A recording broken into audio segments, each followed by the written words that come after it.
با نزدیک شدن جشنواره روز استقلالیت دولتی جمهوری تاجیکستان در ناحیه به نام شمس‌الدین شاهین برای در سطح بلند آمادگی جشن گرفتن این عید بزرگ ملی در این ناحیه کوهستان کارهای آبادانی و تازه‌کاری‌های محیط وسعت تازه گرفته ایستادند. این هفته در دهات تهرای مرکز این ناحیه ساکنان به حشر عمومی برآمده روزهای استراحت این نوبت در شفت شهرهای دوشنبه، کلاب، خاروق، قلمه و تازه‌کاری‌های شفت راه مشغول شدند. در این موضع نیال‌های سایه‌افکن پرورش یافته طریق اصول آبیاری قطرگی آبیاری کرده می‌شوند. با کمک حشرچون، خس و خار و علف‌های بیگانه اطراف نیال‌ها تازه کرده شدند. مؤسسه‌هایی که در شفت شهرها واقع می‌باشند کارمندان یا اشتراکچیان فعال این چهاربینی اکولوژی بودند. آنها در سمت کارهای کبودزور نمودن طبیعت کارگاه با درو علف‌ها و در معیار معین نگاه داشتن کبودی‌های سنی حولی بنای اداره سهم گذاشتند.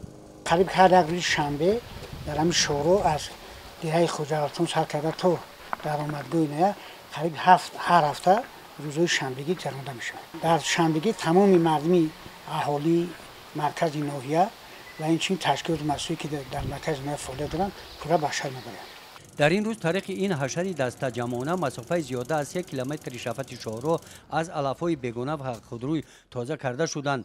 با برگزار نمودن همین گونه حشر تازه‌کاری‌ها در دیگر دهات‌های این ناحیه موضع‌های شفت شهرها از پرتوهای معیشی و خور و خس‌های خودروی پاککاری کرده شدند.